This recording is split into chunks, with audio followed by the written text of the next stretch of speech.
Hello viewers, in this video I will show you how to fix an error that appears when trying to connect to the internet using a Wi-Fi connection.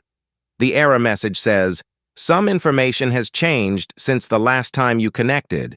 So how do we fix this? Let's follow these simple steps.